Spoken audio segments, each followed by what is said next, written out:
Ladies and gentlemen, please welcome the legendary RAPULANA SEIPHEMO. Hey, come here. Yeah, we're not out here, man. No, for the first year, I was focused. They told her the A. And an A for not for ass. A for, not for ass. We're not, do you read Drum Magazine? Yeah, I do. Why do you read stuff like A1 Port?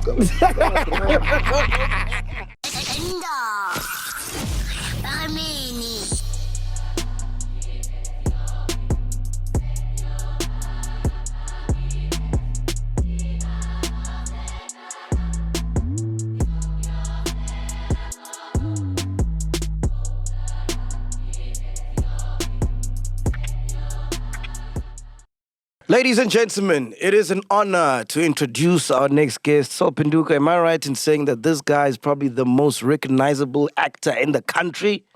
Definitely. He's gotta be, bro. Top 5. Everybody knows him. Everyone. Ladies and gentlemen, please welcome the legendary RAPULANA SEIPHEMO. No, like for real, I think everybody in the country knows you. There's probably no one who doesn't know you. Yeah. Let's be honest. That's the funniest thing because, I'll be working, in a mall or whatever it is, and like a 2-year-old comes, and I'm like, when? Yes, when were you watching? When are you watching generations to be calling me Tao? It's like, I'm serious. So, I think, Do you know I think what happened? Because you've been on our TV screens since I was in diapers, So, I think our parents, right, watched him on screen when he was starting out, right? Then our generation came. We watched him, Generations, Tao, all the amazing productions that you've done, right? And then the new generation, I think that viral video that went viral, the one with Karao. With the table one. Yeah. How does it go quite there? What? How many times?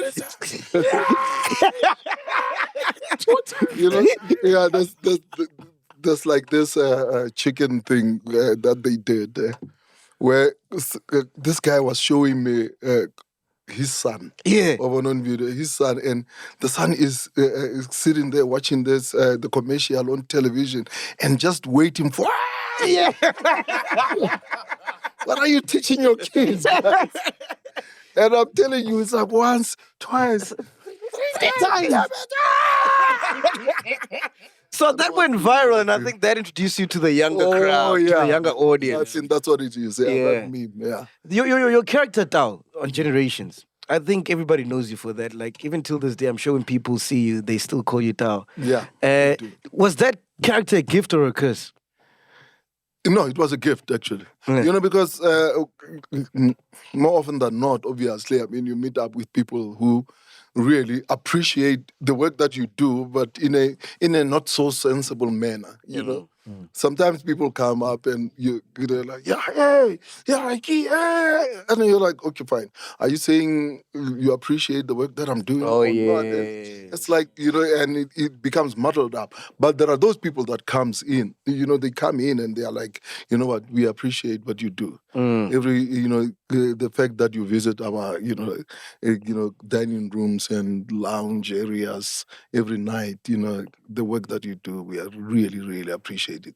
And that is actually, is the validation that you need. That's all. I was watching a podcast with Mike Tyson. I don't know if you agree with this, ne? So he was saying that he sees the TV screen as an idiot box. He calls it an idiot box because people that watch or whatever you see on the TV, right? When you see that person, you act like an idiot. Which is kind of true because we knew when Tate RAPULANA was coming today, but as soon as we saw him, we were like, hey! This is surreal, right? It's like, hey, what's going on now? Because we've been watching you all our lives. You know what I mean? Would you say that's true, though? Would you call it an idiot box? No, people act like idiots, bro. Half the time. Yeah. But, that's the thing, because sometimes people, they do not know how to draw a line between, a real life and fictitious life that we live on TV, basically. And they think, when they see you, they know you. They own you. And hey, come here. Sure. Yeah, we're not out here, man. And you're like, okay, fine, relax. I'm here, And people pull you one side, and you're like, I'm going nowhere. You know, guys, yeah, I'm going nowhere. I'm here. And everybody is like, they want a piece of you and all those things. But yeah, I suppose to an extent, that's what it is. So don't you like sometimes not want to even leave the house, just want to stay there to avoid such things? No, I stay in my house. Meh. Yeah. When I go to the mall, I mean, I'll be forced, to go to the mall when there are people during the day. Night, I go shopping at night. I go shopping when there's no one, in the mall, and I walk around and I know, okay, fine, that's what I need, that's what I need, that's what I need, and then go very early in the morning. As the shop opens up, I'm right there, and I'm like, that's what I want. Can I get it? Can I get that? And I'm out. So you're saying you window shopping? Yeah, I do. You're gonna write tomorrow. Are there times though when you say no, to like pics, or anytime people see you, you're game, you're free game? Yeah, no, but I mean that's the thing. But I mean you have to, you also have to control people. I mean, sometimes people just get out of hand. And I remember there was a time this boy, I mean, he's got a bottle of alcohol, he's drunk. Hey, my boy! And there are those times where you have to call people to order, and you are like, yeah, man, it's okay. You want to talk to me? It's fine. You can talk to me, but I mean, you're a young boy and you've got a bottle of alcohol. Put it aside. Come talk to me, and then I'll listen to you. Yeah, there has to be an element of respect, basically. Yeah. What year were you born? I was born in 1967. 1967. I'm 55 years old. Jeez. So I'm actually in my 56th year. Yeah. Yeah. Hey, you're still looking fresh, eh? Oh, thank you. Eh? You look like a snack, eh? Am I lying, so? I was snack. He does look fairly young. Yeah. He's in his 40s or something. Yeah. How was it growing up in Soweto during those times? No, it was interesting though. I mean, and that, Soweto made me who I am. Yeah. Right, today. Middlelands. Yeah, Middlelands. Yeah. Zone 9. Zone 9. Yeah. A zone that doesn't have street names. Tshwanetse re tsebe di-number. 1337. Oh, yeah. No, go straight up, and then 10 left. Yeah, the first, short left. Then, 1337, left. That's the kind of... But, I mean, in all honesty... growing up in Soweto made me who I am today. I mean, I grew up at a time, gangsters. And we used to have gangs, like real gangs. And in Anehosuga, fair, like, right there and then. And you grew up, around violence and, not only that kind of violence, but also the violence that we saw, the uprisings. I mean, in 1976, I was, 9 years old. Wow. Yeah. So, I mean, I witnessed, Soweto burning, basically. Yeah. I saw it with my own eyes. And, you lived through those things. You lived through the 80s, when, the South African National Defence Force was in our townships, And, we lived to tell those stories about what happened and what didn't happen and all sorts of things. But it was, What was a gangster like back in the 70s? What did a gangster look like from Soweto? No, ordinary people, you would be a gangster. Nobody's true. It's about people just getting together and deciding, you know what, we are going to be mischievous. And that's it. And people did that. And people, Mavarara, and, people, and those days it was not, guns, it was knives. Okay. No guaza, no serious. And that's what it was at that time. So you lived through that. I mean, okay, and you're walking, you're going to church when at that time. That's what it is. But I grew up in a family that, we were churchgoers. Yeah. Basically, My parents believed in the church, Lutheran church, mainstream. Yeah. So that I grew up in that environment. And Saturdays and Sundays, it was just church. And, trying to keep us out of trouble all the time. Yeah. And we wouldn't be joining up with gangsters and everything. Nah. So you were never part of a gang or like... Never. Ever attempted? Okay. Nikili, a good boy, huh? And I was never late at school. I was that boy that, did his homework, you dressed up, correctly and ironed his shirt, motsetse, the pants, motsetse, the shoes polished every day. Yeah. I was that kind of a kid. So when your English teacher comes to you and is supporting you and wanting you to do this arts thing, aren't you shocked? No, I was. No, it was like one of those things. Pelarona, kids these days, it's like already you are in grade 10 and, you can see your future. Yeah, yes, It definitely. was like, you wake up one day and you go to school and they say there's a test and you're like, oh, is there a test? Okay, fine. Then you write and you fail or you pass. And that was it up until it had to matter most. When it was like, okay, these are exams, that's when you started to say, okay, fine, let me start reading. And you start reading and then, you get onto it and you pass. And they're like, you passed. Yeah, no, I passed. Yeah. You guys were genius. That's kind of impressive, bro. So yeah, at that time, I mean, our teacher, because, English teacher, and what she used to do was she used to give us, homework, basically, and say, you know what, go and write a dialogue between two individuals. And then when you write it, after writing that, and then you come and enact the whole piece that you have written in front of the class. And there was one day she came up to me and she said, you know what, I think you'd be good with performing arts. And I was like, what? What is performing arts? And then I started researching those things. And I'm like, okay, fine. How? They offer a degree, if you go VETS. Then I'll go to VETS, Then I went to VETS to study dramatic arts. And I didn't. Because, in actual fact, when you apply, you have like your first choice, your second choice, third choice, and, stuff like that. So my first choice was dramatic arts. My second choice was BA in education. Okay. So at that time, I don't know if they still do it. At that time, at VETS,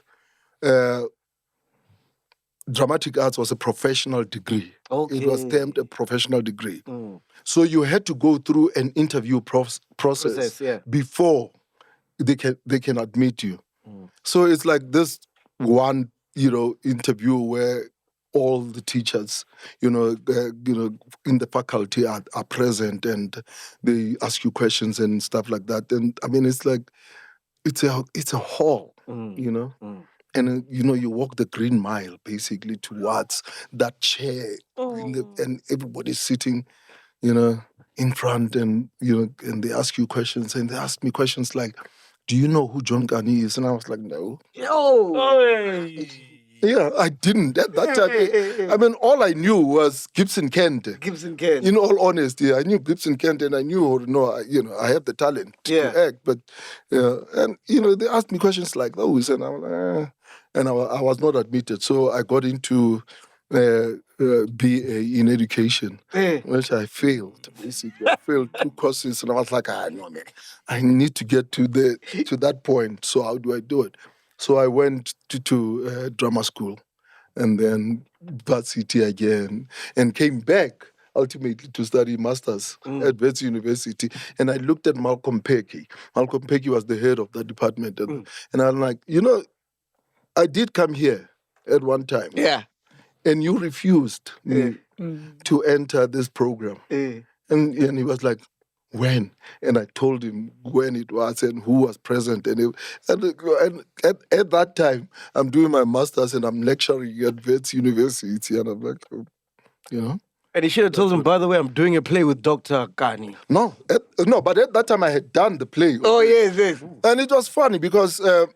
so I know who he is now. After this, then I went to drama school. Yeah. FUBA, Federated Union of Black Artists. So it was FUBA Academy. I went to that one and I was studying there. And that's when I met John Kani, where I met, people like Many Menim, Bunny Simon. Bunny Simon, they named the theater after him at the Market Theater. This is the first theater production you did, right? What was it called again? My Children, My Africa. Yes. By Ethel Fugard. And at that time, I'm walking, and Bunny Simon sees me walking past, and it's like, Rapulana, come here, because he had seen the student work that we were doing at FUBA, because FUBA was just opposite Market Theatre. So they used to come and watch and then critique and all sorts of things. So at that time, I'm just walking past, and the next thing is like, Rapulana, come here, and why aren't you auditioning? And I was like, auditioning for what? And it's like, no. There's an Arthur Fugard play that's coming to the Market Theatre, and you should be auditioning. There's a part that I think you should be auditioning for. And he was like, no, come, fill up, and there was someone there, and I filled up, that form and everything. And I waited there, they called me in, and it was like improvising in front of John Carney and Arthur Fugard, and, going on and on. I mean, that was the longest audition that I did. It was like about 3 weeks. 3 weeks? Whoa. Yeah, because they kept on calling me back. Calling me back. Callbacks. So every day I would be at the Market Theatre. But I mean, I grew up around Market Theatre, so that's like, so ultimately I got it. So you weren't prepared first time around. Do you remember? No, but I mean, it was not, it was not like they give you, it was like improvising. Oh. And they would give you a scenario and then you improvise Random. with, just random. And then you keep going and that's it. And how was it like working with Dr. John Carney? Perfection. Nah. Perfection in motion, man. He taught me a lot. Wow. I mean, the kind of things that I do in my acting right now, I got from him. No way. I'm telling you. I mean, he was that generous with me. What are some And of he those took things? me, I mean, even now, I call him my dad. Yeah. I'm like, I would go to the Market Theatre because he used to be the artistic director at the Market Theatre. I would go there and, his secretary would be like, excuse me, what do you want? And I'm like, no, I'm here to see Dr. John Carney. And she would be like, no, I'm sorry, you can't see him. And I'm like, no, I have to see him now. And now I just rock up. Yeah. I have to see him now. And it's like, why? I'm his son. I'm his son. And she would go in and say, your son is He's outside. And he would come out, oh, my son, how are you? Yeah, so, I mean, seriously, I mean, he is my dad and he calls me my son. And every time, I mean, when we communicate, it's like, how are you, my son? Yeah. And when he sees me, my son. And What are those things, some of those things that he taught you that you still do? I mean, in terms of acting, how to fine-tune the things that I did on stage, and how to internalize and basically bring the best out of a character, And he would sit with me. I sat with John Carney for days, for hours, everywhere we went. And I would just be sucking the marrow of life, And he would be, he would share all the time, all his experiences, how he would approach, a character, how he would deal with a particular character. All those things he would share with me. Yeah. Oh, that's beautiful, man. Yeah. And we gotta say we wish him well wishes because he's not well at the moment. Yeah, he's not well at the moment, but hopefully he gets a speedy But he recovery. is a great person. I mean, he's a great man. I mean, he's the actor. The actor in South Africa. Yeah, we interviewed him on the show, man. Amazing guy. Hey, the stories. man. Hey, he's day for he's day. got stories. Travels and How did you end up studying in Texas, in the USA? Actually, he had a hand in it. Okay. Yeah, John Carney had a hand in it. Dr. John Carney. Yeah. Yeah, my dad. He had a hand in it. What happened was I was doing My Children, My Africa at that time, and they had Africa Inc.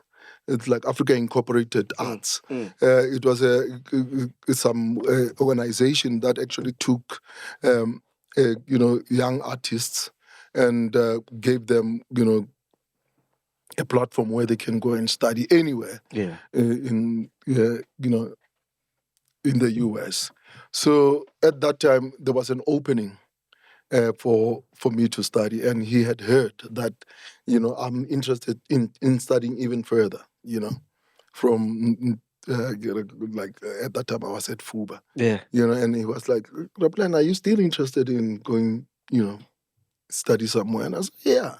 And he told me, no, I thought Fugard and myself are on the board of this organization, and there's an opening for a youngster, and I'm like, yeah, I would do it, And then he said, okay, perfect.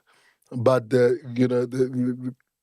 thing was, I had to raise money for my ticket to Texas. Wow, okay. And do you know what he did? He went to the people he knew. And he was like, no, I have this youngster.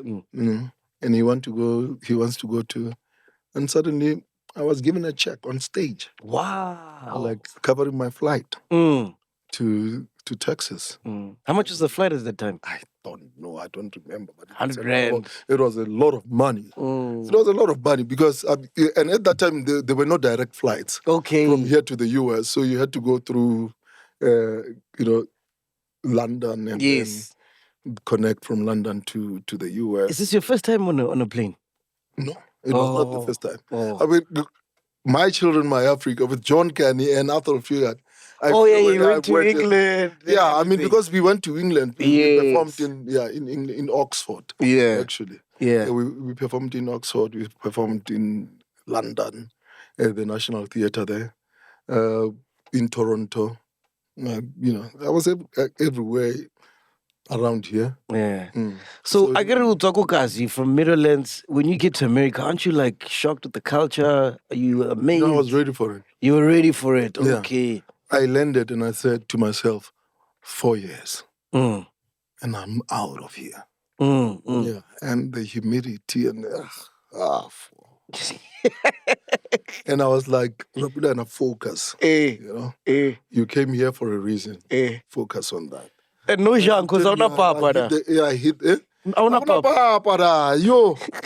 And I had to buy this thing, this cornmeal. I had to buy that rubbish. And because I used to, share with these boys. It was a house, so it was a commune there, and we were sharing. And they would look at me like, RAPULANA, are you okay? Kid, what do you mean? And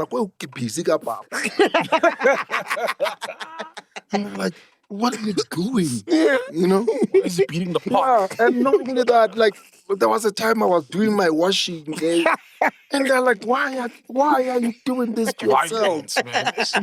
Why are you doing this to yourself? You can take this thing to a laundromat, and then they will do this, and they will even iron for you if you want.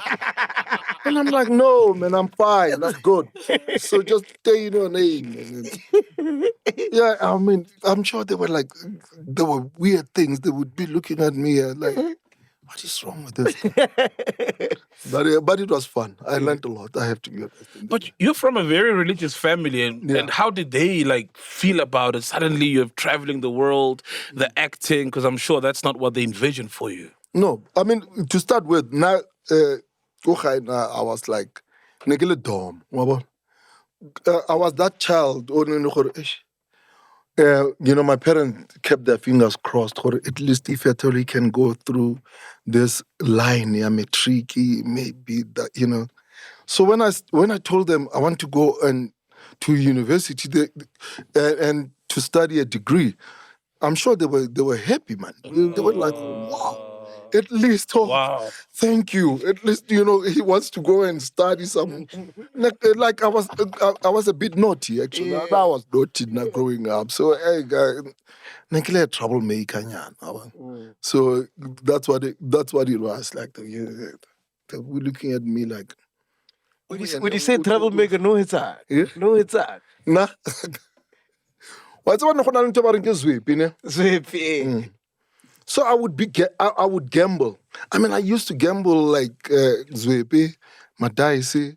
But I mean, you would, and we would do it even in class while the teacher busy does go play bottom busy, and we would be doing but it was like stupid things, and it was like for now it was an addiction. Yes.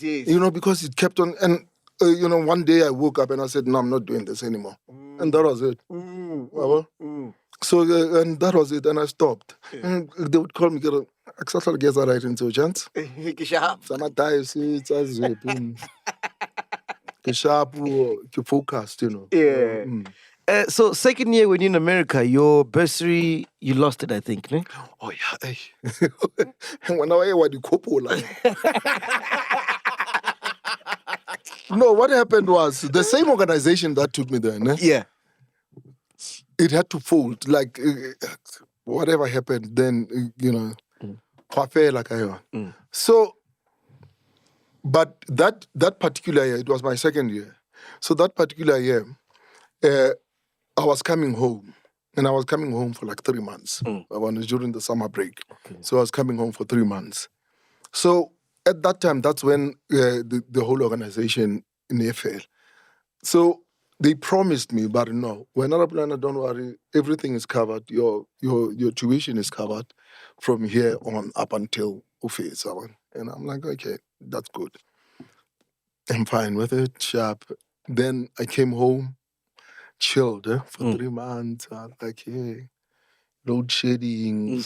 No, we did have load shedding. Oh, no way. Didn't load shedding, but we complain like, man, we grew up with this thing, man. Oh, wow.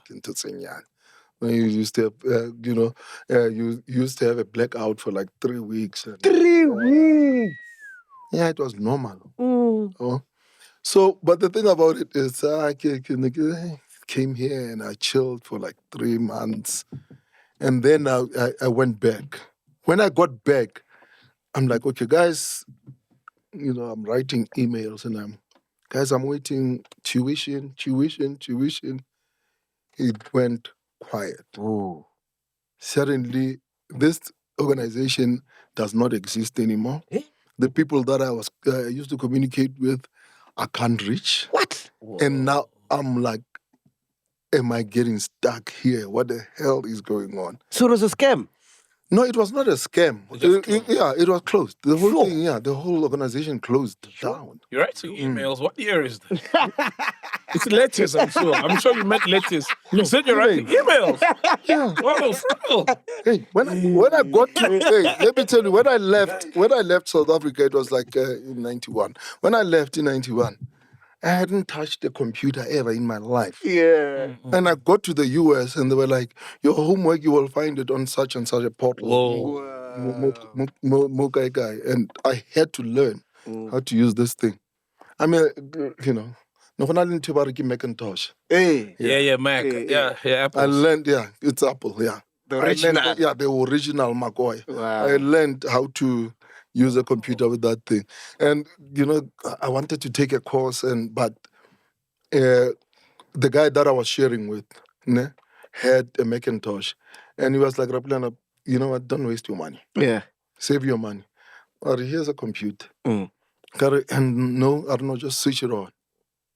And I switched it on. And that was it. And he was like, press anything you want to press. This is how this one works. And I was like, oh, okay. Yeah. And that was it. That's beautiful. So, but used to write emails. What jobs did you end up doing then to pay for your fees? So I had to, I became a teacher's assistant. Okay. Yeah. So like, and I used to give lectures for philosophy. I used to go and give people lectures of philosophy, go talk to a class about South Africa and all those things, and I would get paid.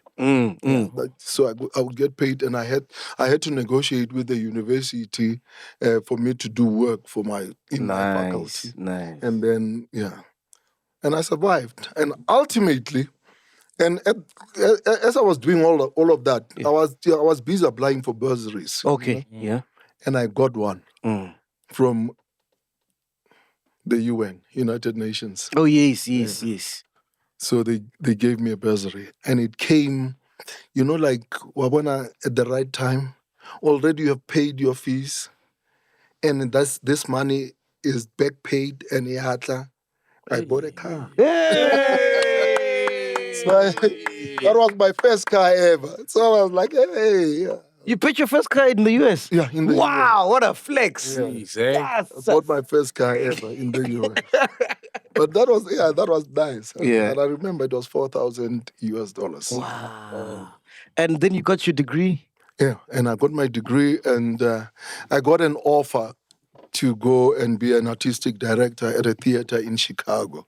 And I said, nah, man, I'm going back home I'm going home. to my blackouts. People are like, why are you going back to... Aren't people killing black people there? White people are killing black people. And I'm like, no. What do you mean? No, it's like, it's a struggle. I'm going to join those guys. I don't want the People are soft life. they didn't understand why am I going back to South Africa where people are dying. And you came back 1995, no? Yeah, I came back 1995. So what's the first gig you get when you come back? No, when I came back, the first, I got a meeting with Munin, the late Munin Lee, with, and Munin was like, okay, so what do you want to do? And I said, I don't want to do anything. I want to just sit and do nothing for 3 months. Okay. And do nothing. I'm tired. Because, school. Sometimes, and I was a hard worker. Hey, where's the car, by the way? At this time, where's the car? I sold it. Oh, you sold it. I sold it, and I sold it, and I, bought,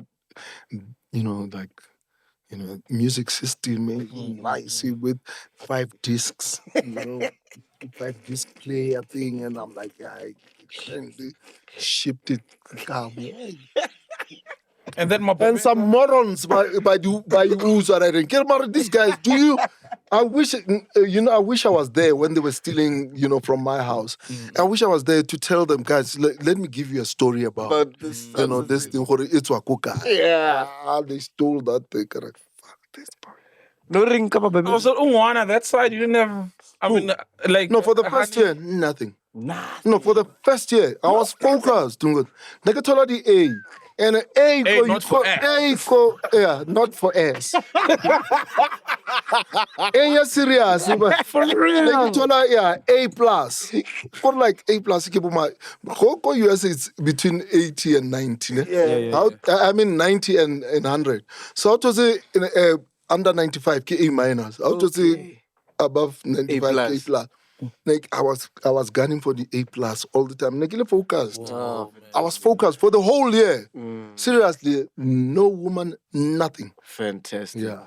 Because you also couldn't let Bragani down as well. Yeah. He was the first guy that I would send my results to. Yes. Wow. Your dad. So yeah, you're speaking to Monet at the late Munin. Yeah, Munin, and I said, nah, you know what? In actual fact, can I just chill for 3 months? And I chilled for 3 months. And then after that, I started working. But I was quite clear. At that time, I didn't want to do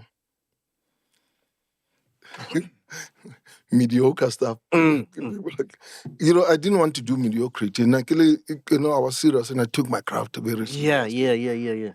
And the kind of work that I did, I was actually choosy. Yeah, and I was very careful about the things that I did. And and I told her, Kari, I don't want to be part of, these dramas. Some of TV man, TV2, something like that. Yeah, some of CCTV next, And so most of the things that I used to do, nearly stage work. Oh, theater. So yeah, I was So when does Generations come calling? Then? When does Generations come calling? Actually, Generations didn't come calling. It was my agent at that time, one of the associates, who was like, Rapulana, don't you want to be part of Generation? I was like, how much? Okay,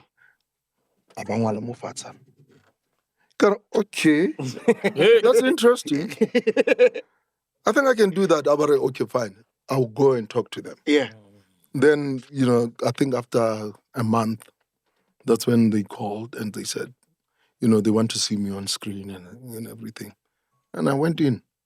And you were the original cast, ne? How was that like when it started?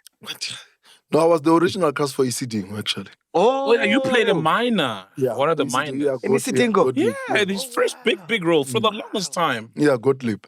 It was from 1998. But, when I joined, Generations was already there. It existed. And I think, I remember going there one time with a friend of mine who was going to audition. And I was looking at him like, hey, you're wasting your time. Why are you doing this thing? Yeah. And then, but he didn't get the role.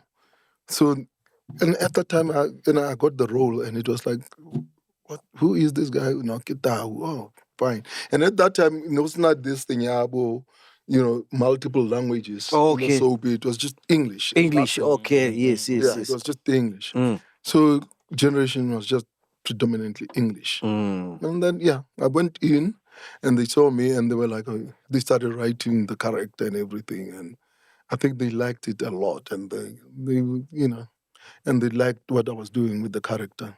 And it grew and grew and grew. And then I became Utau.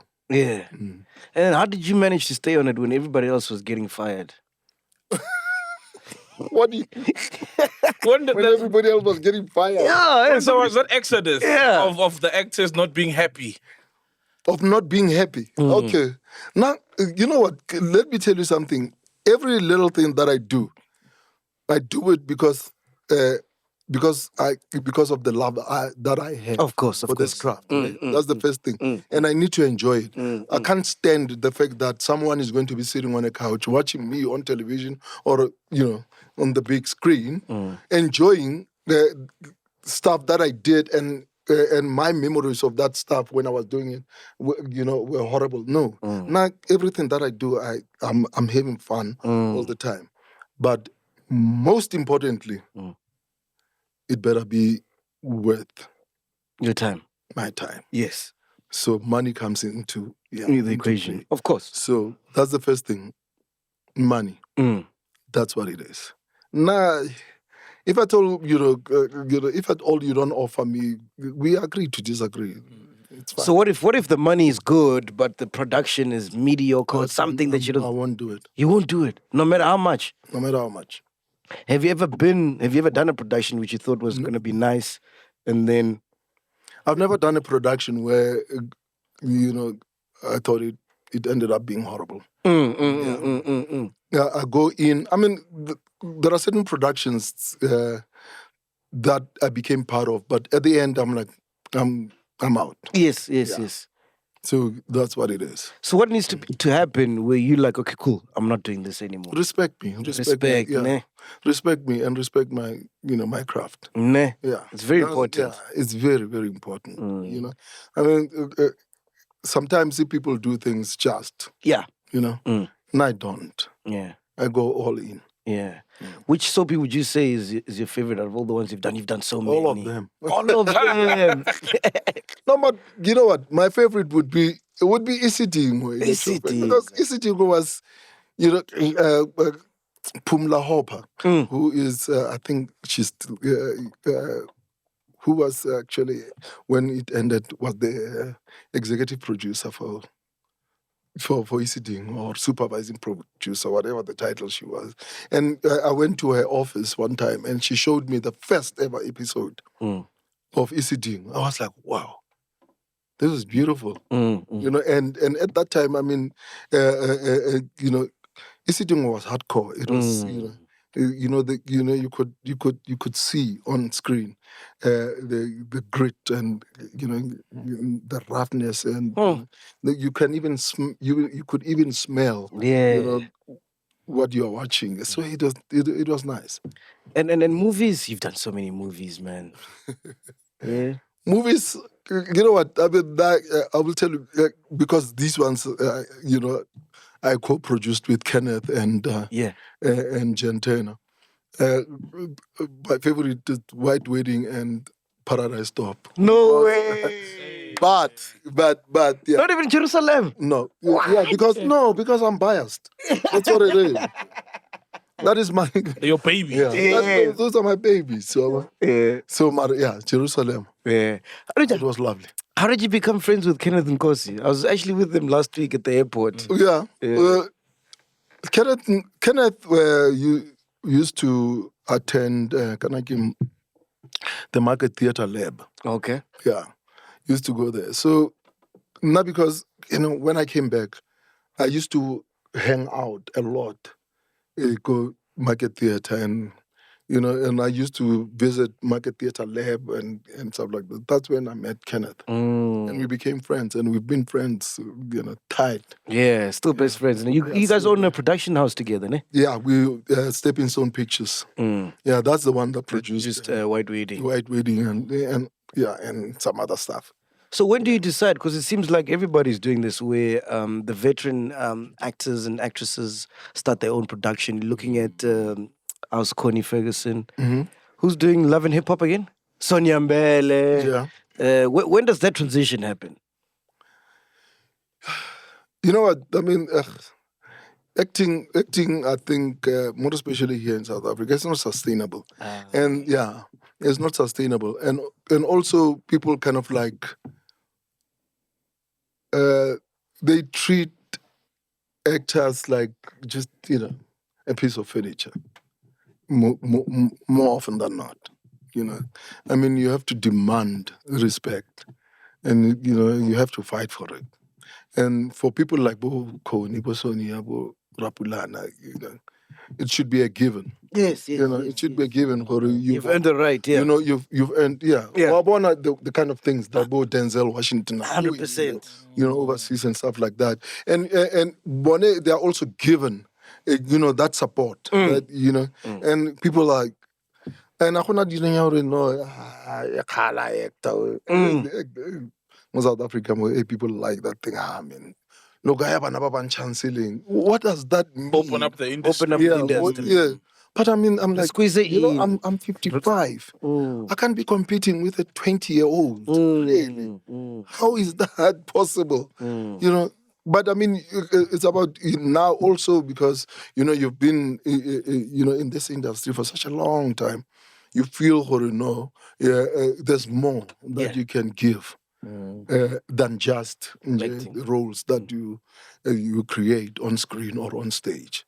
So I think that's it's yeah. But why is it like that? Because the industry here is booming. There's money to be made. There is money to be made. By whom? By whom? I mean, now, can I, you know, sometimes I laugh at this fact, you're sitting there with a bunch of people, you know, and suddenly NFVF, you know, National Film and Video Foundation, would, in actual fact, put you under one umbrella and say, all of you are filmmakers. And you're like, okay, what did you do? And this guy, no, I shot, there's something that I shot on my iPhone, or I did shoot something, short film. And now suddenly, I'm competing with that boy for the same status. I mean, I don't understand. I'm like, number one, you know, a National National Video and Film Foundation should be, you know, kind of like there are filmmakers and there are upcoming filmmakers, and there has to be that distinction. You can't just, or you know, put the, you know, and no one. I think people do not understand what goes into production. I don't think people who are, you know, in a position to make decisions, I don't think they know what it means. You know, people think, like you guys, people think, it's just the two of you, and then you're just having fun, and you go home. You know, most of the times we do, but it's not that. Nobody, it's that's not. There's podcasts all over now. Yeah, that's why. Suddenly everybody wants to say a podcast. Why do you want to know MacG? But why years or Linanga years? There was one time, you know, I met up with this, you know, great musician, this guy. And he looked at me and he was like, Raps, one of that role in Jerusalem. Yeah. That's my role. Wow. I would have killed that. Hey, why is Zola saying that, man? I wanna that song in the way Shire, that song. That's my song, man. I would have done wonders with that song. It's not like that. People do that, seriously. And you're like, no. Yeah. You know, and you're right about and it takes a lot. People think, oh no, this thing, you woke up yesterday and today it was what it is right now. But there's a whole lot of things that you did to get it to where it is. I mean, it's like Connie, Connie Ferguson. Connie, it's not like she woke up one day and she had Ferguson Films and the late Shona. No, they worked really hard. And you guys should be paid what's due to you. I mean, look in America, dog. Like Tom Cruise does one movie a year, gets 20 mil, he's done. That's it. People that's it for now. When I go into RAPULANA, there's this role that I want to do. Beautiful. Then the next thing we talk money. Then no, this is all we have. And I'm like, okay, just if that's all you have, good for you. But not. So why don't you go to Hollywood then? Like Dr. John Kani? No, but you don't have any ambitions to Nah. For real? Yeah. You good? No, I'm good. Nah. I'm doing a lot, huh? Doing a lot. Someone was saying, why didn't you stay in the US? Yeah. I'm like, then if I had stayed in the US, you wouldn't be having Jerusalem. Of course. White wedding. Yes. So it's Paradise stop. So it's, you wouldn't be enjoying that. No, So I get that's it. what I wanted to ask you, man. There's a question I wanted to ask you. There's a question that you wanted to ask me. Yes. Okay. It just slipped my mind now. I wanted to ask you. What were you talking about now? We were talking about Hollywood. Hollywood. Yeah. Oh, yes. What's the solution? Yes. Yeah. What's the solution? How do we fix this problem? No, but I mean, it's about changing people's mindset. I mean, to start with, I think what we are producing right now is mediocrity. Most of the stuff that we are producing right now is mediocrity. I mean, are you talking across the board, like film, theater, TV? No. I'm talking. No, when it comes to theater, in actual fact, theater is coming up nicely, which is the kind of work that is being done by Bumaka Theater, Soweto Theater, State Theater. Beautiful stuff. That's coming up right now. And I love the fact that people are just going back to their roots in terms of saying, okay, fine, we need to be telling good stories and we need to be telling them very well. And, when I go to the theater, it's like fun. It's, it's great. But when it comes to television, it's mediocrity, most of the stuff that we are producing. When it comes to film, I mean, in South Africa, I'm sure an average of about 120 films, go up, across, the big screen. And maybe about 9 of them are South African, and then of the 9, it's like 4 of them are, independently produced. And I'm like, why aren't we putting money into the arts? Why? And they will tell you what they are putting money into, like NFVF. NFVF about 250 million rents to share amongst filmmakers and to produce films. 250 million is just one film. Yeah. In all honesty, that's what we have to produce a good film. It's just one film.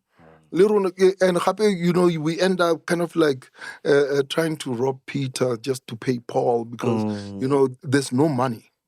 But didn't Netflix help? Aren't they pumping money into SA productions? Yeah, they are. They are. Netflix is doing very well, in actual fact, in terms of, because the production. But it's also the kind of money that they are putting in. Yeah. Netflix would put in an average of about 10 to 30 million bucks. Wow. Into a production. Yeah. South Africa, really. Yeah. Someone expects you to produce a film for 1 million rands. You can't. So who should be putting in the money? Is it private money or? It's private. Private. Hey, there's loads and loads of money in South Africa. Yes. Papa mba itola raso idusi fela ko pala raso, On the couch. So if you can walk in and walk out with, I'm sure we can raise money. Yeah. You know, privately. I'm not even talking government. I'm saying privately. But I mean, government has to lay the platform for things like this to happen. You know Yeah. what? For things like this to happen. Yeah, well, like the National Film and Video Foundation should be raising money. You know, should be given, But why is arts government's responsibility? Why is the arts government's responsibility? No, I mean, to start with, if I told you go to SABC is government property. Yes, of course, yeah. If I told you want to produce anything that's going to end up on air, it has to go through the proper Channels. legislature, laws and everything that govern, Yeah. So government has to lay at least that foundation to say, okay, fine, this is where we are. This is how we are going to support. But we are inviting everybody else to put in money. And private funders, they're not going to put money into stuff that they're like, what is it? Yeah. Never? Yeah. And most people, they don't know. People don't know. They're like, why are we putting And is there money? to the arts? Is there money in like movies and stuff? So if I spend 20 million on a movie, how much would I be able to get back? I mean, Ronald, I will tell you now, and I'm talking from our experience. Sure. Our first movie that we produced was White Wedding. Yeah. Our initial thing was, we'll spend $1 million. Of course. And we'll shoot it as quickly as we can. Yes. And we raised that 1 million. Yeah. But we ended up actually spending 6 million on that. Jeez. And that's what it is. Yeah. The second one, which was Paradise Top, we spent 12 million on it. But the good thing, we made that money back. Yeah. So you we break made even. that money back. So right now, it's like, if I told you, you see White Wedding on ET or on SABC, it's money that we are getting paid. Oh. So we are licensing it to them. Okay. If you see it on Netflix, we are licensing it to Netflix. So the money's in the licensing. Yeah, the money's in the licensing. Yeah. Well, in the comeback, like after the fact. So Blood and Water, production like Blood and Water, they licensed that. No, Blood and Water, it was, I don't know. Because this is how Netflix works. Yeah. Netflix, you can produce your own thing. Okay. And license it to them. So with your own money. With your own money. And they will pay you. All right. Yeah, for licensing fees. Or you can do a co-production with Netflix. Or Netflix can give you the money and they will own it for, I'm talking about intellectual property. Yeah. They will own it for like 7 years and after that give it back to you. Oh, that's when it says Netflix original. Yeah. Okay. Yeah, when it says Netflix original, yeah. Oh, so Blood and Water, which one does that fall Blood and Water, it's Netflix original. Oh. Yeah, because I worked with the production house that did Blood and Water last year in around June, July. Yeah. Gambit Films, great people, and they're producing great work. Yeah. I mean, it's also about the quality of the work. I mean, that you put up and you put out, and sometimes our audience, we belittle them because we produce crap and we give them crap. Yeah. And they gobble it up. Yeah. And people are like, people are watching these things. Yeah, because there's nothing else to watch. 100%. Let's talk about your private life. My private life. It's very I have a private. life. Hey, Oh, yes, I do. Yeah. You know what? Yeah, funny enough, I do have a private life. No, it's true. No, it is true. I do have a private life. Yeah. And it is private. No, seriously. Wabana, I will tell you something. On Jerusalem, you can go, you can download it, you can stream, you can stream it, you can do whatever, and you can fast forward it, rewind it at your own time. Yes. You know? But what with my private life? Yeah. It's mine. Yeah. Can I have something that's mine that I can control? Or that I can't control. But how do you balance that, man? Because some people, it's difficult for No, them to... it is difficult. Somebody was telling me that, but you are a public figure, so your life is, it's for public consumption. And I'm like, no, it's not. My private life is my private life, honestly speaking. you know. I mean, we have like all our private lives, and there are things that happen in, you know, in your life, and you know, that come and go. That's what it is. It is life. Otherwise, it wouldn't be interesting. But can we talk about what happened in 2016 on Valentine's? I think you got into a car accident, if I'm not mistaken. Oh, that car crash. Yeah. So what happened is, and I don't know, there was a cousin of mine, and I'm sitting at home and I'm chilling, and it's like, so it was a Sunday. I'm thinking, you know, I'm bored, and so a cousin of mine invites me over and says, no, man, she's from Mafike. Come and spend time with us. And I'm with these people and whatever. And I'm like, and I went there. We chilled. Kaizer Chiefs was playing on that day. Yeah, winner Chiefs.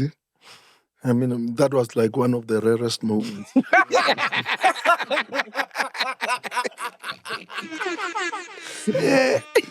So we watched the game, Chiefs win and everything. So around 10, and around 10 o'clock, I'm like, okay, guys, I'll see you. It was lovely, you know, and it was, you know, this whole family with the kids and everybody, and we had a good time. And I'm like, I'm going home, so sharp. I have to work tomorrow. So the next thing, yeah, so nicely fair, like, you know, these things, you know, you should observe, do whatever. No, I'm not even doing that. I'm just chilling. I'm waiting for the traffic lights to come on, and there was a loud bang. More, and it was my window actually falling into pieces.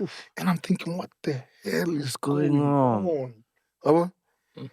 So this guy is climbing into the car. So hey, bang hijack. And at the same time, there's another one at the back. Leno tuba window. Yo, I'm telling you. So how this one are in a shift. So okay, fine. And I'm like wearing shorts, sandals. It's hot, you know. So, and I'm trying to shift. So as I'm trying to shift, safety belt, you know, jerks me back.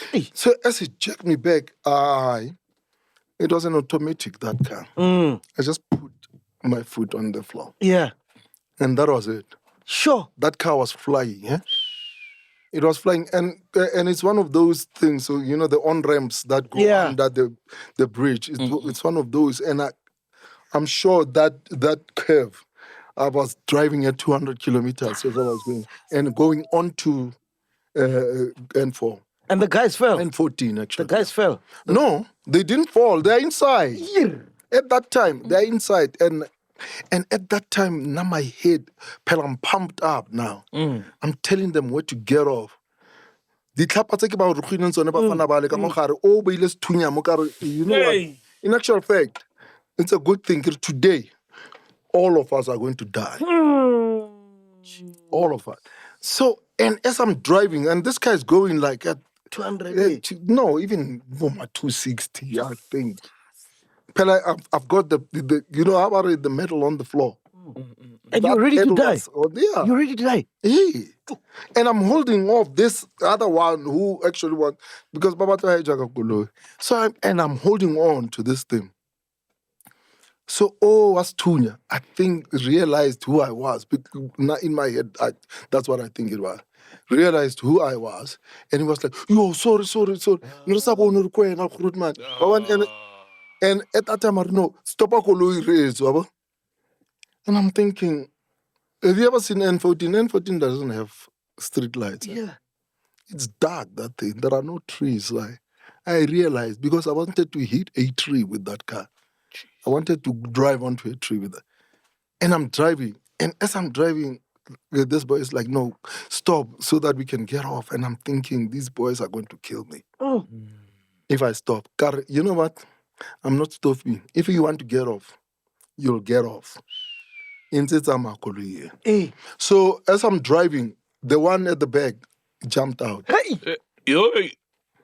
No, opened the door, jumped out. Oh, he's fully in now. Yeah, they're both fully in. He's jumping out the car, bro. He's jumping out the car. He's jumping out As it's right.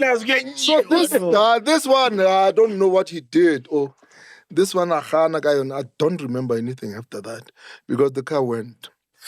And the next thing that I remember, I mean, it was me sitting there there's this smell, so I airbag, everywhere. And I'm thinking, because this guy is opening the door and he's like, Sir, are you okay? Are you okay, Gqeberha? I'm fine. And I'm sitting and I'm trying to lift my arm to see exactly what the hell is going on. And I can see blue light, the red lights, and I'm thinking, well, that's it. Hey, you're the real But Tao, eh? then I, Yes, then I survived. Funny enough, I survived. I mean, they had to fly me out of, helicopter to Mill Park. And the next thing I opened my eyes, I'm like, what the hell? Where am I? Hey, that's But crazy. at least because they kept on talking to me, like, I don't know, maybe to keep me awake. Say, what's your name? What's your name? Yeah. And I'm like, RAPULANA, SEIPHEMO. And sir, what's your name? Hey, these white people. I have to spell my name for them. R-A-P. So even when I got to the hospital, they were like, do you know where you are? Hey, I don't. I don't know where I am. But no, Mill Park Hospital. Okay. That's crazy, man. So Valentine's is around the corner. What does RAPULANA do for his wife on Valentine's? Everything. Nah. So, hey, do you only do it on Valentine's? It's like every day. It has to be every day. But yeah, there's something special that I will be doing. Yeah. How long have you been with your wife for? And how? I'm not married. Oh, you're not married? No, I'm not married. I was married, not divorced. But I have someone in my life. Oh. Which is good. Oh. I have beautiful kids. Yeah. Which is nice. So they're all funny. So when you were doing a drum interview, ne? And you spoke about how you cheated on your wife, is that the ex-wife? What? Do you read Drum Magazine? Yeah, I do. No, but that's the funniest thing because Drum Magazine printed stuff. No, we had an interview, but I never spoke about those things. Yeah. Did you read that article? I remember seeing that. Because it's no, but yeah. And I was like, when did I ever? And the funniest thing about that interview. Let me read the article for people who know. I had someone who was a stylist for me for that cover. And I said to them, you must listen to everything that I'm going to say and the questions that they are going to ask. Yeah. And I bet you it will not be exactly what I'm saying. It's going to be something else. And when they read that article, they were like, what the hell? Can they make this thing up like this? Correct? Exactly. So this is what the article said. Yeah. It was alleged that you were dating your generation's the legacy co-star Zoe Mtiyani, but the relationship ended due to you dating another colleague, Zandile Chukulu. Okay. So those are all rumors. Hey, man. Can I have a private life? I've been with women in my life. Yes. Yes, I used to go out with Zoe. And that's it. Yeah. I have someone else in my life right now. So when you went out with Zoe, it wasn't an affair. Like you had broken up with your wife. Hey, people, I've been divorced forever. Yeah. For quite a long time. For more than 10 years. 10 years. That's why why do you read stuff like that? Hey, one port.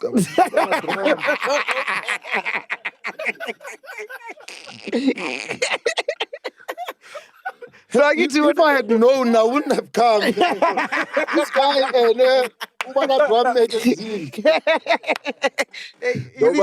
the drum roll.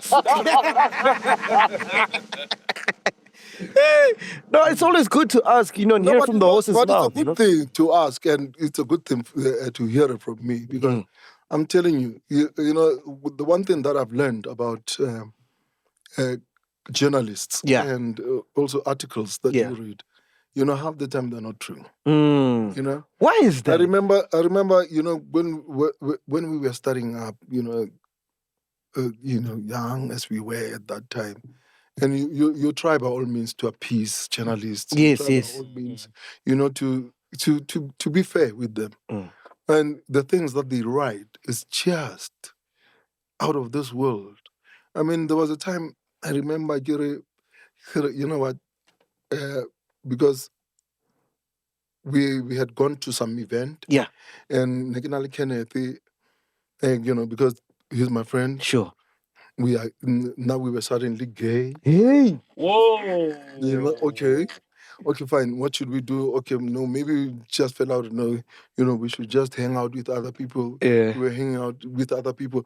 Oh, they think Bonet, they are the in thing. Yeah. Okay.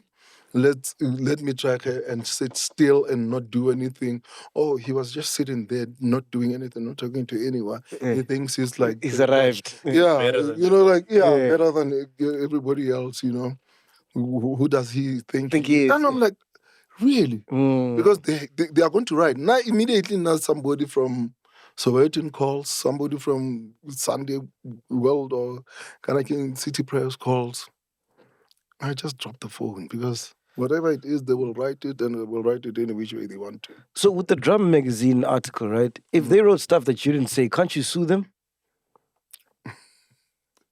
You know, I don't have the means to do that. I do not have the means to do that.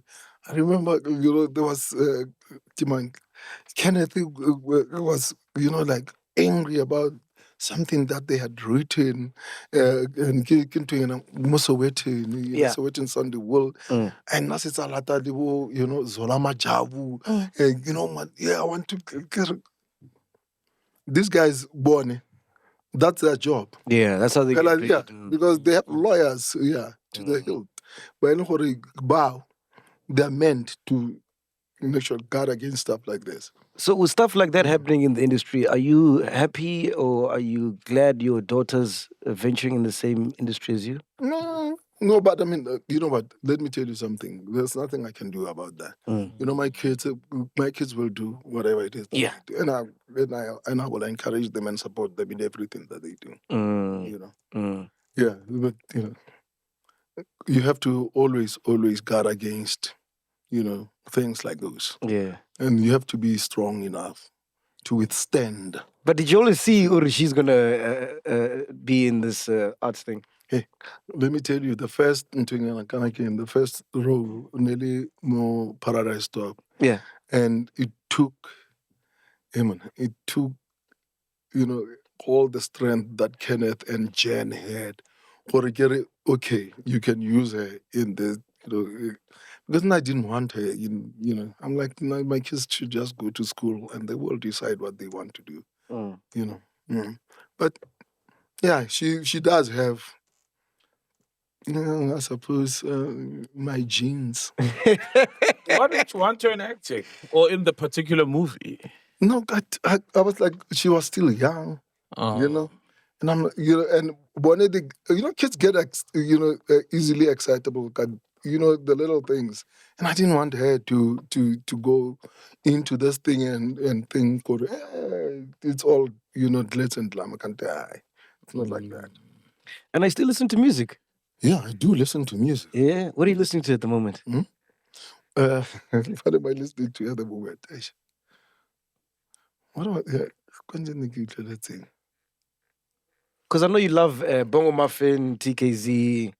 Yeah, I love. You know, I love. Yeah, Zonke. Yeah, Zonke. Yeah, actually, I was listening to Zonke yesterday and today. Yeah, listening to Zonke. And then it's nice. I have to be honest. Now I like South African music. Yes.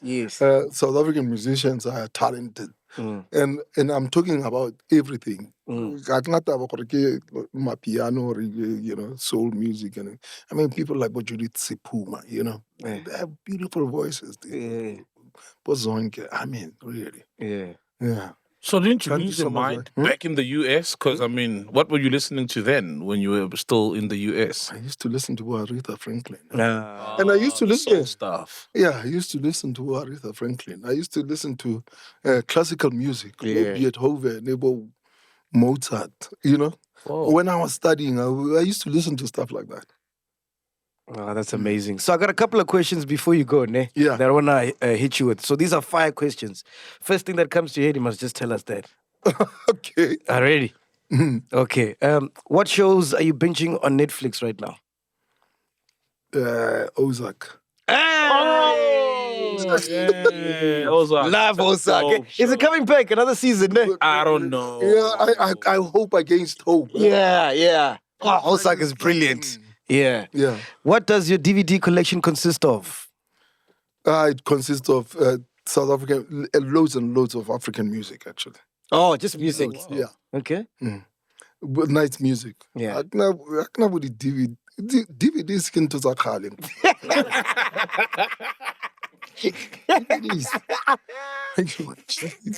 Yeah. Next one. Do you watch intimate scenes with your family? Yes, I do. You do. Yeah, I do. That must be awkward, eh? It is awkward, but I mean, it is there. Whether I'm there or not, they will watch. There. And I'm like, yeah, I do watch intimate scenes with my kids. I do. What's your favorite reality show? Wankolota. Giving you. What is this thing on Kanake? What you love? Yeah, Mumoja Love. It's like, no, but now I watch it because there are funny things that happen there. And it's like people contradict each other. It's a setup. You know, it's like all these things are just set up. Yeah. And I'm like, no, you are lying to Yeah. us. That's not right. Yeah. You know? Yeah. When it's like, you know, there's this show I was watching, on Netflix. Oh, yes. And I'm listening, really. Here's somebody where you contradict. I don't know. I ran out of the house and left my phone. Then I called when I was outside. Yeah. And I'm like, okay, fine. But really, nobody's asking that question. Nobody's asking that question, Jorge. I mean, but you didn't have a phone, so how did you call when you were outside? Kids only didn't say, or, you know, reality shows are funny. Yeah. Because it's like, oh, come in. Mara, already there's a camera inside. the house. And I'm like, Right. oh, really? There's a camera. There's nothing real about this thing. Yeah, they do that. No, but people love real. Yeah. Wankolota.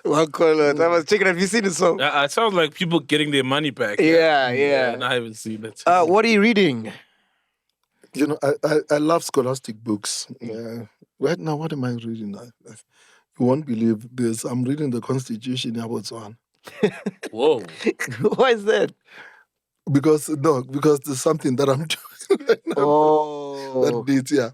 Now I love doing research. Oh, yes, So, yes. Now I love reading academic stuff. So fiction I'm not that big but of a fan, but I do read, you know, books and Yes. Botswana is beautiful, though, eh? It's a beautiful country. no, it's a beautiful place. Yeah. It's a beautiful place. Where do you like? Because you've traveled, you well traveled. Where do you like? Apart from South Africa, obviously. No, but I love South Africa. Yes. South Africa is a beautiful place. Amazing. It's amazing. And it's like, you know, there are spaces and places that you drive through and you're like, wow, this is beautiful. You know, and it's heavenly. Then it's dry and you know, there's greenery and then there's, you know, all sorts of things. And it takes you traveling to see and appreciate. Yeah, to sin. Don't fly. You must drive. You know, and Nalikana, that's one thing that we have in common: driving. No, Zimbabwe is a beautiful place too. Zimbabwe. Oh. Wow, we've never been there. Yeah, Zimbabwe is a beautiful place. You know, Zimbabwe, I love Zimbabwe. Which side? Mashona land, Tebele land? Because I know there's two. There's the Ndebele land, which is not that developed, you know. Yeah. Okay. Then Ndebele land. So I love that, you know, because it's suddenly it's quiet. Okay. It's just quiet. Yeah. I thought you were going to say something like Paris. No. Ne. I'm serious. Now, people are, oh, I'd love to go to Dubai. I'm like, I don't want to go to Dubai. Wow. Really. But I would go if at all, just for the experience. I'd go to all these places.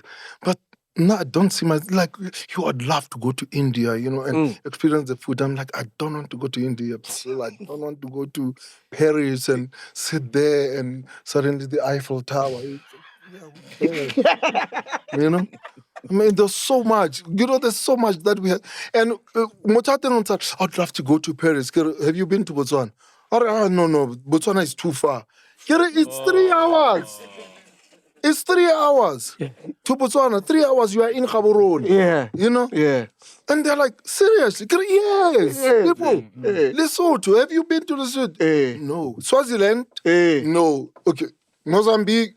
No. But you've been to Paris, to Bali, to... No, it's almost... It's serious. Like all these places that we have in South Africa, that are beautiful places. And do you know where this is? No, I don't. Where have you been in South Africa? Durban. Not serious. Like if I go to Durban, I go everywhere. Yeah. I go to Cape Town. I go everywhere around, and and I drive, and I like like colored areas they're dangerous. I'm like, no, I'm driving there. I want to see. But it makes sense because you're an artist. That's where you get the energy and the stories from. Exactly. You feed That's from the thing. that. Yeah, you feed from that. Like there was a time we went to Botswana. We went to Botswana with friends of mine, and when we were there, and I'm like, okay, fine, let's drive, let's go see the villages and everything. So we drove around and the villages, and they're like, hey, Maria, this is nice. No, the nicest thing is the people. Yeah. So, but Mari, who do we know? You don't have to know anyone. Like, for instance, here we are. Let's park here. Can you see that old woman sitting under the tree there? Let's walk in. When we walked in, with respect and everything, we told her who we were and everything. And the next thing, hey, no, some cold drink. And we were sitting there, and stories were being told. Oh, that's what it is. Beautiful. I mean, there's a place called Tromsburg in the Free State. It's called Tromsburg. So we were doing some industrial theater there. So and it was white people and black people. So Coco Merkel, some colored guy, a friend of mine. So today, let's go eat in one of those houses in the township. So we walked. And in the streets, and we start talking and everything. And I get to know, man, you know what? In actual fact, we just want a proper meal. Because the reduce equal and the just go guest house in Tele. Enough is enough. So, and we ate and everything and nice. So we come back. When we come back, and they're like, so God, where were you for dinner? I don't know, we went for dinner, continue, in the township there. And, we ate, we are fine and everything. So how much did they make you pay? And we were like, what do you mean, how much? And I was like, no, you did pay, didn't you? I said, no. They offered us food and we ate and we left. But that's because you're famous. No, but it's not because of that. Anyone wants to feed that. Exactly. You the last pop. Last episode pop star, man. You're not gonna do shut down feed, bro. Imagine you're nobody just walking to someone's house and telling it's like true, I like making this joke, like when cops stop me. Really? Are you sure you want to stop me? Are you sure? Do you want to go home and feed Do you want to do that? Ke re wa itse ba lo kwatela. Me ko ntlung lo kwatela bana kaofela ba lo kwatela. Yeah. So you can't be doing that. Oh, must be nice. Last question. Greatest movie of all time. Hey, The Godfather. Oh. Hey, good choice. You know, I still haven't seen the second one. I've only seen the first one. Fastest, I've seen all of them. You must binge on. Meh. You must. It's nice. Yeah. Yeah, and it's like also, because it teaches you a lot, even in terms of approach to a character. Like, for instance, Rona, if at all you go into an audition and suddenly they ask you, for do this monologue and remember you're a thug, and Yes. so suddenly, but you say, yeah, whoa, what are you doing? What are you doing? Because I've seen this just an ordinary guy. Who do you think? Hey, were you talking to that guy? Yeah, I was talking to that guy. Hey, that guy wakwaza. No, he's a thug. You see, now that's the thing. There are many faces to what being a thug is. Because it was harapong. You see what I'm saying? Yeah. I wanted to say, did you know the Godfather was funded by the mafia? Yeah. Mm. No. Yeah. It was funded by the mafia and it was actually sanctioned by them. Otherwise, it wouldn't have been made. It wouldn't have been made. So maybe mafias in SA should start doing movies and soapies, yeah. You know what I mean? That's what it is. That's the secret. That's the secret. But aren't they doing what? Yeah, that's what it should be here. But I mean, they're still doing it in the US. Yeah, they are. They're still doing it. Yeah. Anyway, Pinduka, any question on us? Yeah, this scar, man, how did you get it? Because you've always had it. Yeah, I've always. And it's not from the accident, I think. No, it's not from the accident. It was a domestic accident. You know, those days, no, it's not the cell phone. Yeah. Maybe landline. Yeah. So, our house, the bedroom, the phone was in my parents' bedroom. So, the bedroom is like on the far end. So, when you are outside and the phone rings, it means you have to run around. Go look in the kitchen and run and go to the bedroom, which was on the far end. So that's what I did as the phone was ringing.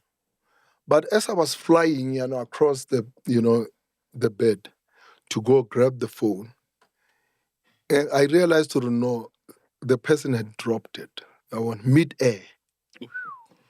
So as I went down with that expression, yeah, damn. But one of the side pedestal. And in these corners, just I hit myself. Blood. I was like double damn now. Double damn. But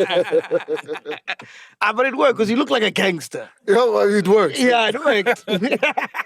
So when people ask me stories, and I'm like, I used to belong, to this, this gang, man, and these guys, they attacked us, and we had knives and bangwaza. So. And those days when you got when you got a cut like this, it's a cut. Exactly. It's just that fella, you can see the inner. Side of your mouth, but better bandage or something. Yeah. That's it, then you live on. Yeah. Nobody stitches. Yeah. I think 12 stitches. Yeah. RAPULANA, thank you so much for your time, man. Thank you so much for coming through. It's an honor to have you here, Thank man. you very much. And just in closing, what do you want to be remembered as? It's extraordinary. Yes. I want to be extraordinary. I left a footprint. Yeah. I mean, you did. I mean, we're going to be watching your movies for years and years to come. Thank your you very soapies, much. everything you've done, man. Thank you What's your favorite that soapy or movie you've done? Movie definitely Jerusalem. Man. Yeah, Jerusalem was crazy. I crazy. fuck with Jerusalem. Yeah, Sorry yeah. for the language. No. It's amazing, like, yeah, no, yeah. Ah, Thank you, Jerusalem, definitely. Jerusalem, yeah. Yeah. No, it was beautiful making Jerusalem, yeah. Yeah. What are you busy with at the moment? Are you? Oh yes, Yeah. now, there's something that we will be launching soon. It's it's a production house. Yeah. And we'll be obviously producing all sorts of things. So separate to So, the Kenneth, the one you have with Kenneth. Yeah, separate to that one. Okay. But again, Moraka Media is coming up. Nice. Yeah, and we will be launching it soon. We'll invite you. And it'll be funded by the mafia, huh? Yeah, it will be funded. That one will be funded by the mafia. It will be funded by the mafia. Are there any That's the thing. upcoming actors, actresses that you're excited about? Hey, no, there's a whole lot of people that are coming up. Yeah. Oh, that I means don't no want to one. be mentioning names, but how much or how now? Who would you ideally pick to play you if there's a movie now being done about RAPULANA? A bio. A bio? I don't know. Yeah. I've got one. Who? Abdul Koza. He could kill it. He would kill it. Kill it. Yeah. Okay. Abdul is crazy, dog. He's amazing. We discovered Abdul. Yeah. Oh yeah. On Class A. Class A. He was a fireman. So Class Act is your baby. No. It's Donovan Mesh, some guy. It's his creation. Yeah, but it was sponsored by Amstel and everybody. So, Yeah. but it was a good thing. I mean, what were you doing I there? look at the youngsters that are there now, and I'm like, actually, all these people, So what were you doing on Class Act? What were you? No, I was a judge. Oh, you I were a was a judge. I was a Oh, judge. yeah. I was the one telling them, oh, that was crap, man. Yeah. Nah, you can't do that. How But I mean, we help them, How do you get into character? Do you have like a method, or you're so good at this There is a thing? method, yeah. Yeah. What's your method? My method is, it's simple. I mean, obviously, you look at the character Bible and that's what it is. That's what guides you. What does that And mean? then you have to tap into, obviously, the experience that I have, life experiences that I have. And that's what it is. And it literally going into, somebody else's, soul. So when you say character Bible, what is that? No, character Bible is like what are the character traits for this person? Oh, okay. Is it what kind of a person is this? Is he like soft spoken, whatever, and all those things, and yeah. And then And you go into that, and you have to modify them and live in those things. so are you one of those actors that you can just cry like immediately, like you don't need? Yeah, So right now you can just cry. yeah, okay. Atama Fukati, get lessons, dog.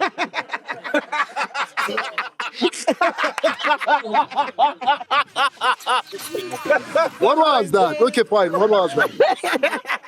Okay, I'm like, okay, what is this? And I'm like, okay, fine. Are you going to answer the question anytime soon? Yeah.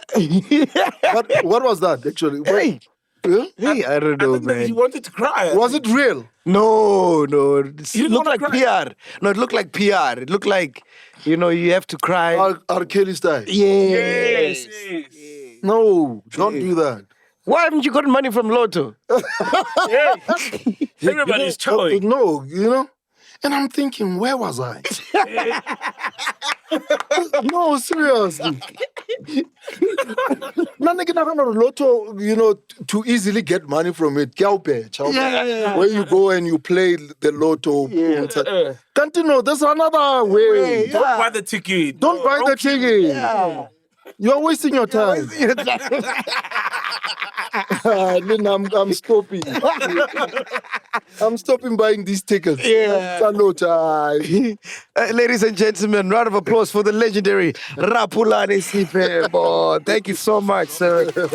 We're coming at you live from Mashavela Studios. If you want to use these studios, make sure you email podcast@mashavela.co.za. You've done a couple of interviews with Pradev, no? Yeah. Yeah.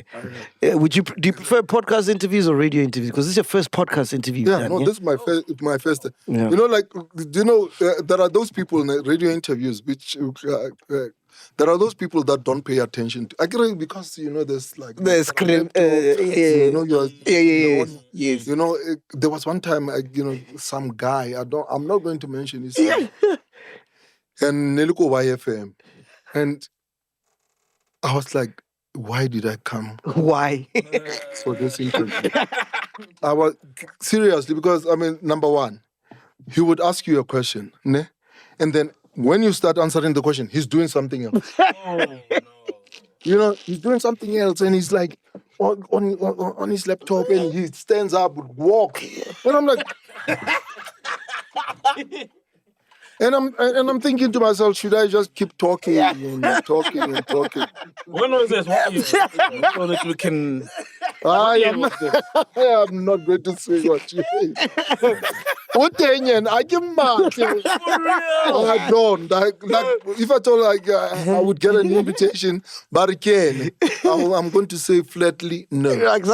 Thank you very much. I'm not doing that. I'm serious. Oh, by the way, thank you so much for coming through. Thanks to our partners, sponsors, VAAL. Oh, yeah. It's a black-owned shoe company.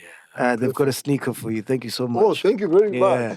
That's why I was asking you, what size are you? Oh, yeah, that is why. Ne? Yeah. No, Maria, this is good. Yeah.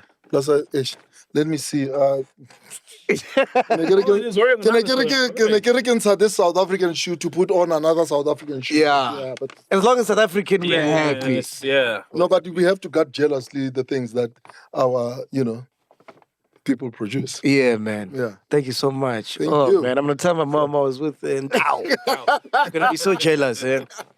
We are here, man. Podcast and chill. Boom. Welcome to Black Excellence. Do not fear, for if you do, just sip on some grandeur. And if you still do, ask ourselves, what would Mapapunzi do? Parama chila, itlasha lefiki. Ungoyigi, even when they ask you, how sabini, do not fear. For if you do, just say, Anistivi. This is the medicine of censorship. This is the pill. Which one is that one? Podcast and chill.